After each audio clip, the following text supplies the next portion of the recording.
ఆంధ్రప్రదేశ్ ప్రభుత్వం సుప్రీంకోర్టులో దాఖలు చేసిన ఎస్ఎల్పి ఈరోజు విచారణకి వచ్చింది. ఆ విచారణకు వచ్చిన సందర్భంలో సుప్రీంకోర్టు వారు ఏమీ భావించారంటే, ఎన్నికల షెడ్యూల్ రిలీజ్ చేసి ఎన్నికల ప్రక్రియ ప్రారంభమైంది కాబట్టి అటువంటి సందర్భంలో మేము ఆ ఎన్నికల యొక్క ఏదైతే ప్రాసెస్లో ఉందో దానిలోకి మేము కలుగజేసుకోలేము అని చెప్పి ఎస్ఎల్పిని తిరస్కరించింది.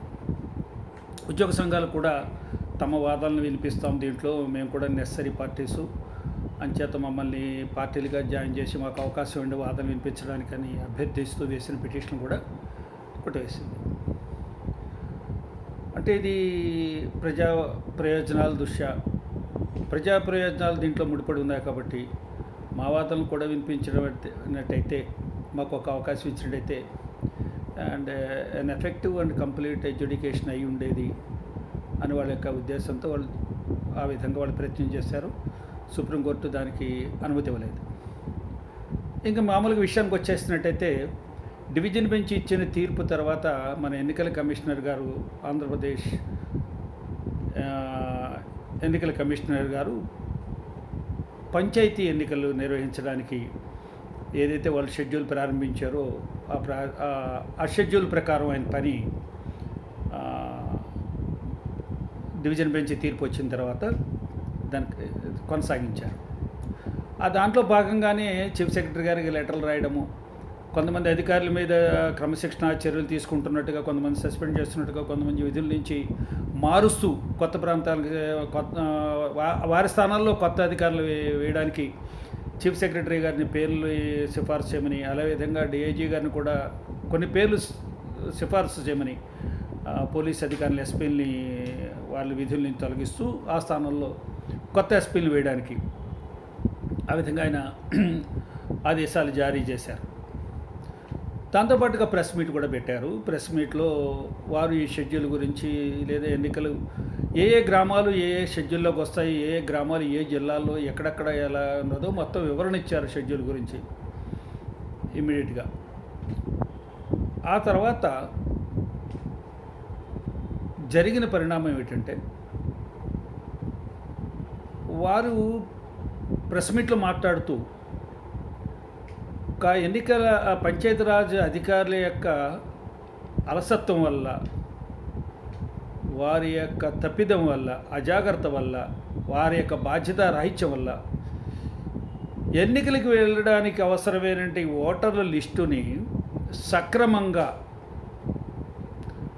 ఎన్నికల ముందుగా నిర్దేశించిన సమయంలో దాన్ని సవరణలు చేయలేదు, కొత్త లిస్టు తయారు చేయలేదు, కొత్త ఓటర్లను జాయిన్ చేయలేదు. ఆ విధంగా ఎవరైతే ఓటర్స్ లేరో, చనిపోయారో, మరణించారో వారి పేర్లు తొలగించలేదు, గ్రామాంతరం వెళ్ళిపోయిన వారి పేర్లు తొలగించలేదు. కాబట్టి ఈ లిస్టు తప్పుల తడక లిస్టు. ఈ లిస్టు ద్వారా ఎన్నికలకు వెళ్ళడం అన్నది భావ్యం కాదు, అది ఎన్నికల సూత్రాలకు వ్యతిరేకము అని భావిస్తూ ఆయన బాధపడుతూ, ఆవేదన చెందుతూ, ఈ తప్పిదానికి కారణమైన ఎన్నికల అధికారుల మీద చర్యనంటే ఎన్నికలు కాదు, ఈ పాలనా అధికారుల మీద, పంచాయతీరాజ్ అధికారుల మీద తగు చర్యలు తీసుకోవడం జరుగుతుంది అని హెచ్చరించి ఆ విషయం కూడా ప్రెస్ మీట్లో చెప్పడం జరిగింది ఆయన అది బాధపడుతూ. ఇది ఆ విధంగా వారు ప్రెస్ మీట్ నిర్వహించి ఆ రోజు శనివారం నాడు పూర్తి చేశారు ఆయన. ఇంతకీ ఈరోజు విచారణకు వచ్చినప్పుడు మేము ఎన్నికల అధికారి యొక్క కార్యకలాపాల్లో కలెక్ట్ చేసుకోలేమన్న తర్వాత ఎన్నికల సంఘం తదుపరి చర్యలు ఏం చేపట్టింది అంటే, ఏదైతే ఇంతవరకు రాష్ట్ర ప్రభుత్వం కోరుతూ వస్తుందో, ఏదైతే రాష్ట్ర ప్రభుత్వం సలహా ఇస్తూ వస్తుందో, ఏదైతే ఉద్యోగ సంఘాలు వారు బాధ చెప్పుకుంటున్నారో, వారు ఏదైతే సలహా ఇస్తున్నారో లేదా కోరుకుంటున్నారో, అర్థిస్తున్నారో, ఎన్నికలని ప్రస్తుతం వాయిదా వేయండి.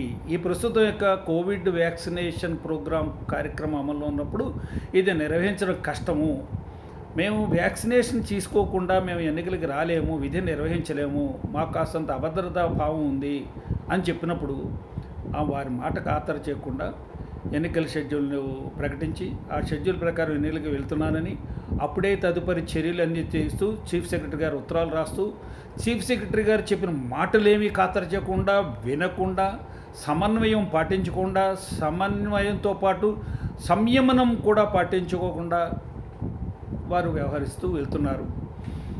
సుప్రీంకోర్టు కానీ రాష్ట్ర హైకోర్టు డివిజన్ బెంచ్ కానీ చెప్పింది ఏమిటంటే ఎన్నికల సంఘం వారు ఎన్నికలు నిర్వహించుకోవచ్చు అన్నారు. నిర్వహించండి ఖచ్చితంగా ఈ తేదీ లోపల అని ఎక్కడ చెప్పలా.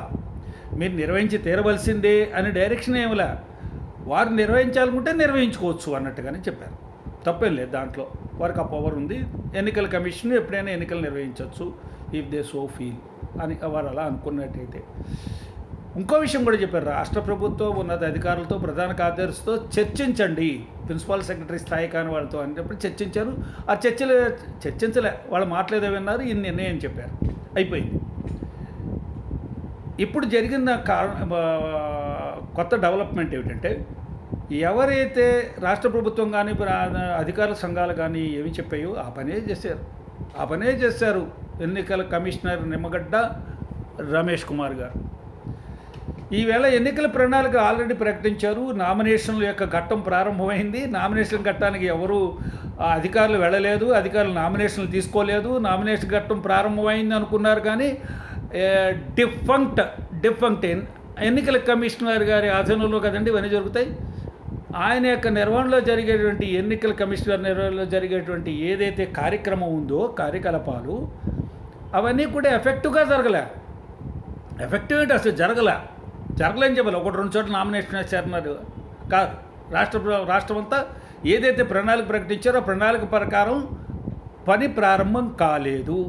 ఎందుకంటే అధికారులు సహకరించలేదు, అధికారులు విధుల్లోకి జారలేదు, వాళ్ళ మీద చర్యలు తీసుకోవడానికి విండెక్టివ్ డైరెక్షన్స్ ఇచ్చారు. దాన్ని పక్కన పెడదాం. ఈరోజు వాళ్ళు ఏం నిర్ణయం చేస్తున్నారు?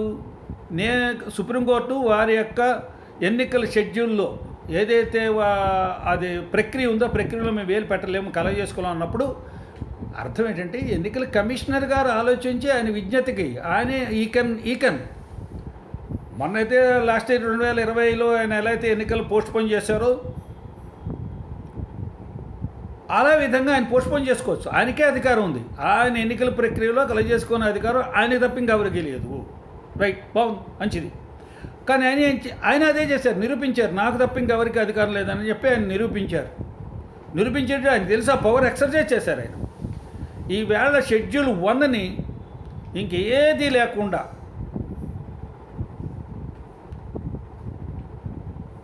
వన్ మ్యాన్ షో శుభ్రంగా తీసుకెళ్ళి షెడ్యూల్ 1ని పూర్తిగా లిఫ్ట్ చేసేసి పక్కకు దోసేశారు. షెడ్యూల్ 2 ఏదైతే డిక్లేర్ చేసింది ఉందో అది షెడ్యూల్ 1 కింద దాని పేరు పెట్టారు. షెడ్యూల్ 3 ఏదైతే ఉందో దానికి షెడ్యూల్ 2 పేరు పెట్టారు. షెడ్యూల్ 4 ఏదో ఉందో దానికి షెడ్యూల్ 3 పేరు పెట్టారు. ఆ షెడ్యూల్ 3 తర్వాత ఈ షెడ్యూల్ 1 అక్కడికి దోసేసి దీన్ని ఎక్స్టెండ్ చేశారు. మరి దీన్ని ఏమంటారండి? మార్పే కదా. ఎన్నికల ప్రక్రియ ప్రారంభమైంది, నోటిఫికేషన్ వచ్చింది, షెడ్యూల్ రిలీజ్ చేసిన తర్వాత ప్రపంచంలో ఎవరికి దాంట్లో కలగజేసిన హక్కు లేదు, మీకే ఉందని నిర్ధారించారు. కరెక్టే. ఎన్నికలు ఆపమని చెప్పరు, ఎవరు నడపమని చెప్పలేదు, పోస్ట్ పోన్ చేయమని చెప్పలేదు. అంతా మీ విజ్ఞతకు వదిలేరు. ప్రభుత్వం అడిగింది ఇదే, ఎన్నికల అధికార సంఘాలు అడిగినదే, రాష్ట్ర ప్రభుత్వ అధికార సంఘాలు అడిగినది ఇవే, విశ్లేషకులకు సలహా ఇచ్చింది ఇదే. నేను కూడా ఇదే బాధపడుతున్నాను. ఏదైతే వారు షెడ్యూల్ ఎలా ఎత్తేసి 4th షెడ్యూల్ కింద ఎక్స్టెండ్ చేశారో, స్ట్రెచ్ చేశారో, దీన్ని స్ట్రెచ్ ఆ విధంగా మొత్తం అంతా స్ట్రెచ్ చేయండి. ఈ కోవిడ్ వ్యాక్సినేషన్ ప్రోగ్రాం పూర్తవుతుంది, అధికారులు ఒక ధైర్యం వస్తుంది, వారిలో ఒక శక్తి వస్తుంది, ఎనర్జీ వస్తుంది, భయం పోతుంది. ఎన్నికల నిర్వహణలో మీతో సహకరించడానికి సిద్ధంగా ఉంటారు. మీతో అంటే ఎన్నికల కమిషనర్తో, నిమ్మగడ్డ వెంకటేశ్వరరావు గారితో కాదు, రమేష్ కుమార్ గారితో కాదండి. అంచేత ఇక్కడ మనం గుర్తుంచుకోవాల్సింది, ఎలక్షన్ కమిషన్కి పవర్ ఉందా లేదా? ఉంది. కాబట్టి ఇవాళ మీరు ఫస్ట్ షెడ్యూల్ లేపేసి 4th షెడ్యూల్గా తయారు చేసి దాన్ని స్ట్రెచ్ చేశారు. ఇవాళ ఉద్యోగ సంఘాలు కోరుకుంటుంది ఏమిటండి? మాకు భయం ఉంది, మాకు భరోసా కావాలి. తప్పలేదు, మాకు భరోసా కావాలి.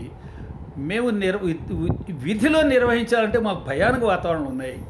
ఈ ఉన్న కరోనా భయంతో పాటు మీ భయం ఎక్కువైపోయింది. ఎక్కడ మీతో ఒకసారి లోపల జాయిన్ అయిపోయి మీకు సరెండర్ అయిపోయి మీకు వచ్చేసి రిపోర్ట్ చేసేస్తే ఇంకా టెర్రరంలో వాళ్ళని మీరు ఏ సమస్య వస్తుందో ఏ ప్రాబ్లం వస్తుందో అని భయపడుతున్నారు. ఇది ఇలా ఉండగా ఒక విషయం మనం ఆలోచిద్దామండి. ఒక విషయం మనం ఆలోచించాలి. ఇక్కడ నేను స్పష్టం చేయదలుచుకున్నాను. మనకి సాగు చట్టాలని సస్పెండ్ చేస్తూ రైతులు దీనికి సహకరిస్తారు చర్చలకి అని సస్పెండ్ చేద్దామని సుప్రీంకోర్టు సస్పెండ్ చేసింది మంచి ఉద్దేశంతో. రైతులు దీంట్లో చర్చలకు వస్తారు, ఈ సమస్య పరిష్కారం అవుతుంది అని. దేశం మొత్తం మీద రైతులందరూ ఆందోళన చేయట్లేదు. 10% రైతులు ఆ పంజాబ్ హర్యానా బార్డర్లో ఉన్న రైతులు కొంతమంది, వాళ్ళలో రైతులు ఎంతమంది వ్యాపారస్తులు, ఎంతమంది అక్కడ బ్రోకర్లు ఉన్నారో, అగ్రికల్చర్ బ్రోకర్స్, ఇంకెంతమంది ఎవరెవరు ఉన్నారో ఎవరికి తెలియదు. ఓకే, వాళ్ళు వచ్చి ఆందోళన చేస్తున్నారు. వాళ్ళ డిమాండ్ ఏంటంటే ఈ సాగు చట్టాలను కనుక సస్పెండ్ చేసినట్టయితే మీరు చర్చలకు వస్తూ ఉన్నారు. సస్పెండ్ చేశారు, చర్చలకు రాలేదు. ఈ ఎన్నికలు వాయిదా వేసినట్టయితే సజావుగా నిర్వహించుకోవడానికి కొంత టైం పడుతుంది. మన అందరూ సన్నద్ధం అవుతాము. రాష్ట్ర యంత్రాంగము, ఉద్యోగస్తులు, ప్రజలు అందరూ కూడా సన్నద్ధం అవ్వచ్చని ఉద్దేశంతో అడగడం జరిగింది. కానీ రాష్ట్ర ఎన్నికల కమిషనర్ ఎవరైతే ఉన్నారో ఆయనకి కాన్స్టిట్యూషనరీ డిగ్నిటరీ కాబట్టి ఆ కాన్స్టిట్యూషన్ డిగ్నిటరీ ఆయన నోటిఫికేషన్ ఇచ్చేసారు, మేము కలెక్ట్ చేసుకోలేమన్నారు కాబట్టి వారికే వదిలేస్తారు. అంటే ఆయన ఎట్టి పరిస్థితుల్లో ఎన్నికలు బలాన్ని తేదీలోగా నిర్వహించాలన్నట్టుగా ఎక్కడా లేదు కాబట్టి ఏం లేదు. వారు పోస్ట్పోన్ చేయొచ్చు, క్యాన్సిల్ చేయొచ్చు, లేదా సస్పెండ్ చేయొచ్చు, ఇంకో డేట్ ఇవ్వచ్చు, దానికి అభ్యంతరం లేదు. కానీ వెళ్ళిన పరిస్థితుల్లో ఉద్యోగ సంఘాలు ఆందోళన చేస్తూ ఎవరైతే మీకు సహకారం చేయట్లేదని మీకు అనిపిస్తోందో ఆ నేపథ్యంలో మీరు చేసిన కొత్త పని ఏమిటి? కేంద్ర క్యాబినెట్ సెక్రటరీ గారికి లెటర్ రాసి మీరు వారి సహాయం కోరారు. కేంద్ర యొక్క స్టాఫ్ని, వారి యొక్క మంత్రిత్వ శాఖల్లో పనిచేస్తున్నట్టు ఎవరైతే ఉద్యోగులు ఉన్నారో ఆ అధికారులందరినీ మీకు డిప్యుటేషన్ మీద పంపించమని అడిగారు. మీరు అలా పంపించమని అడిగే హక్కు మీకు ఉందా? అడగచ్చా? రాష్ట్ర ప్రభుత్వ యంత్రాంగంతో మీకు సంయమనం లేదు, వాళ్ళతో సహకారం సంపాదించుకోలేపారు, వారితో మాట్లాడలేదు, వారిని సస్పెండ్ చేస్తున్నారు, వారి మీద చర్యలు తీసుకుంటున్నారు. అప్పటికే షెడ్యూల్ ఒకటి పోస్ట్పోన్ చేశారు, స్ట్రెచ్ చేశారు. మరి అక్కడి నుంచి కేంద్ర ప్రభుత్వ ఉద్యోగులు మీ అజమాయిషీలోకి వచ్చేయాలి, మీ మాట మీకు రిపోర్ట్ చేసేయాలి, మీ ఉత్తర్వులకు అనుగుణంగా పనిచేయాలి, అంతే కదా. మీరు ఒకవేళ కేంద్ర ప్రభుత్వ క్యాబినెట్ సెక్రటరీ గారు కనుక మీకు వారి యొక్క సహాయ సహకారాలు అందించలేను అని తెలియజేసినట్టయితే మీరు వాళ్ళ మీద రిట్టేస్తారేమో. మరి ఏమండి, నాకు కేంద్రము సాయం చేయట్లేదు, రాష్ట్రము సాయం చేయట్లేదు, ఎన్నికలు నిర్వహించాలి, నా బాధ అంతా ఎన్నికలు నిర్వహించాలని ఇంకో కొత్త మాట కూడా మాట్లాడుతున్నారు. గ్రామానికి వచ్చే ఆదాయాలు పోతాయని. ఆ అవుట్లుక్ మీది కాదండి, రాష్ట్ర ప్రభుత్వ యొక్క ఆర్థిక శాఖది, ఆర్థిక శాఖ మంత్రిత్వ శాఖది, ఆర్థిక మంత్రి గారు, ఆర్థిక ప్రిన్సిపల్ సెక్రటరీ గారు, చీఫ్ సెక్రటరీ గారు, ముఖ్యమంత్రి గారు చూసుకుంటారు ఆదాయ వనరులను ఎలా కాపాడుకోవాలో అని. తర్వాత కేంద్రం కూడా ఇప్పుడు భరోసా ఇచ్చింది మీకు. మరీ చెప్తున్నాను, ఈ కోవిడ్ సమయంలో ఎన్నికలు కాకపోయినా పంచాయతీలకు రావాల్సిన నిధులన్నీ కూడా సక్రమంగా ఆర్థిక సంఘం చేయవలసిన నిధులు, సిఫారు చేసిన నిధులు మీకు వస్తాయని. కానీ మీరు మళ్ళీ అదే పాట పడుతున్నారు. ప్రజలు వినడానికి సిద్ధంగా లేరు, విసుగుపోయి ఉన్నారు. పక్కన పెడదామండి. ఇప్పుడు మీరు కేంద్ర వారి యొక్క యంత్రాంగాన్ని మీకు పంపించమని అడిగినప్పుడు వారు మీకు సహకారం చేయలేకపోతే మళ్ళీ ఒక ఇది ఇష్యూ అవుతుంది. వారు ఎలా పంపిస్తారు? వారు మీతో ఎలా పనిచేయగలరు? ఒక నెల పాటు వాళ్ళు మీకు స్వాధీనంలోకి వచ్చేసేయాలంటే అక్కడ ఆ మంత్రిత్వ శాఖలో అక్కడ ఉండవలసినటువంటి ఉద్యోగులు అక్కడే చాలా పనులు పెండింగ్ ఉంటాయి కదా. వాళ్ళ నెత్తి మీద కోవిడ్ ఉంది, అంతేనా? దేశీయ వ్యవహారాలు ఉన్నాయి, విదేశీ వ్యవహారాలు ఉన్నాయి, రక్షణ శాఖ వ్యవహారాలు ఉన్నాయి, ఇంటెలిజెన్స్ వ్యవహారాలు ఉన్నాయి, రైతులతో ఉద్యమాలు ఉన్నాయి. మామూలు కాదు. రేపు పొద్దున్న జనవరి 26 రిపబ్లిక్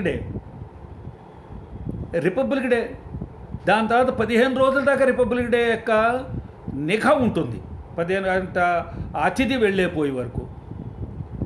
మరి ఇంత పని ఒత్తిడిలో పెట్టుకుని కేంద్ర ప్రభుత్వాన్ని మీరు వాళ్ళ యంత్రాంగాన్ని ఇమ్మని అడిగారు.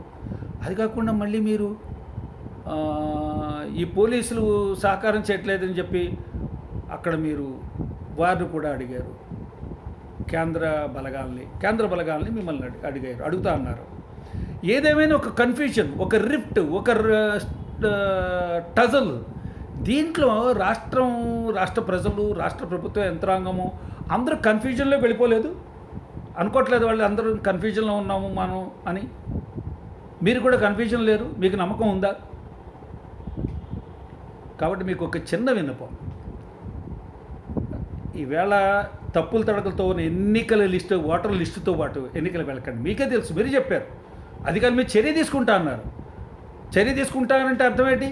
ఆ voter list is not valid, not worthy one. మరి దాంట్లో ఎన్నికలకు ఎలా వెళ్తారు? మీరు అపహాస్యం అవుతారు. మీరు వెళ్ళకండి. నా సలహా, ఎన్నికలు వెళ్లకుండా సరైన ఎన్నికల ఓటర్ లిస్టు తీసుకుని దాంట్లో మీరు ఎన్నికలకు వెళ్ళండి. అప్పుడే ఒక అమ్మాయి, గుంటూరు నుంచి అమ్మాయి వెళ్ళింది హైకోర్టులోకి, రేపటికి వేస్తారు విచారణకి. ఎలా నిర్వహిస్తారు ఎన్నికలండి? నాకు ఓటు హక్కు రావాలి, ఓటు హక్కు వచ్చేసింది, నా పేరు లిస్టులో చేర్చలేదు, ఓటు వేయాలి నేను, అది నా అధికారము, నాకున్న హక్కు, హక్కును వినియోగించుకోవాలి, నేను ఎన్నుకోవాలి నా నేతని.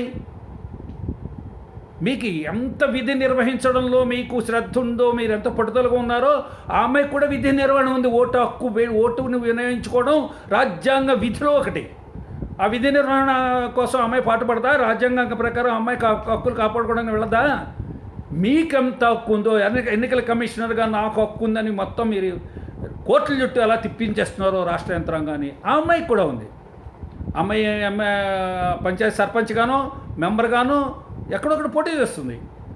ప్రజాస్వామ్యంలో ఒక ఆదర్శవంతమైన ప్రజాస్వామ్య వ్యవస్థనికి నేను కూడా పనిచేయాలి, నా వంతు కృషి చేయాలి, నా వంతు భాగస్వామి కావాలి అని అమ్మాయి తాపత్రయం ఉండదా? ఆ అమ్మాయికి హక్కును కాలరేసే హక్కు మీకు ఎవరిచ్చారు? రాజ్యాంగం నిర్దేశించిన హక్కులు మీరు కాపాడక్కర్లేదా? మీరే చెప్పారు అది తప్పని. జరిగింది తప్పులు తడకలతో లిస్టుతో వెళ్తున్నాను నేను, దీని సంగతి చూస్తాను అన్నారు. మరి అమ్మాయి కోర్టుకు వెళ్ళింది. ఇప్పుడు అమ్మాయి రేపు విచారణ ఇచ్చి ఈ తప్పుడు తడకల లిస్టుతో ఎన్నికలు పెట్టకూడదు అన్నప్పటికీ మీరు అప్పుడే ఈ షెడ్యూల్ 1 తీసుకెళ్ళి షెడ్యూల్ 4 అవతల వేశారు. ఏమిటిది? ఏ రకమైన వ్యవహారం నడుపుతున్నాం మనం? మీరు చెప్పిన మాట ప్రకారము ఈవేళ మీరు ఏదైతే ఓటర్ లిస్టు చేత్తో పట్టుకుని వెళ్తున్నారో అటువంటి ఓటర్ లిస్టు ఎన్నికలు నిర్వహించడం రాజ్యాంగ విరుద్ధం, ప్రాథమిక హక్కులకు విరుద్ధం, మానవ హక్కులకు కూడా విరుద్ధం. వ్యాక్సినేషన్ని కాదని 5 లక్షల మంది ఓటర్లు నా లెక్క ప్రకారం వారు ఓటు హక్కును వినియోగించుకోలేకపోతున్నారు. అసలు వాటికి ఓటు హక్కే కల్పించలేదు. వారిని ఎంతమంది ప్రజాజీవనం నుంచి, ప్రజాస్వామ్య వ్యవస్థలో వాళ్ళు సర్పంచ్లు అవ్వచ్చో, లేకపోతే వార్డు మెంబర్లు అవ్వచ్చో, లేదా వాళ్ళకి కావాల్సిన నాయకుడిని ఎన్నుకోవచ్చో, వాళ్ళ అభిప్రాయానికి ఓటర్గా రాజ్యాంగపరమైన హక్కును వినియోగించకుండా చేసి ఎన్నికలు వెళ్తున్నటువంటి మహా నేరం, తప్పిదం మీ మీద ఉంది. మరి మీరు చేసిన తప్పిదానికి కూడా మీరు తప్పించుకోలేరు. మీ మీద కూడా చర్యలు తీసుకోబడతాయి. హెచ్చరిస్తున్నాను. సరైన నిర్ణయం తీసుకోండి. సెలవు.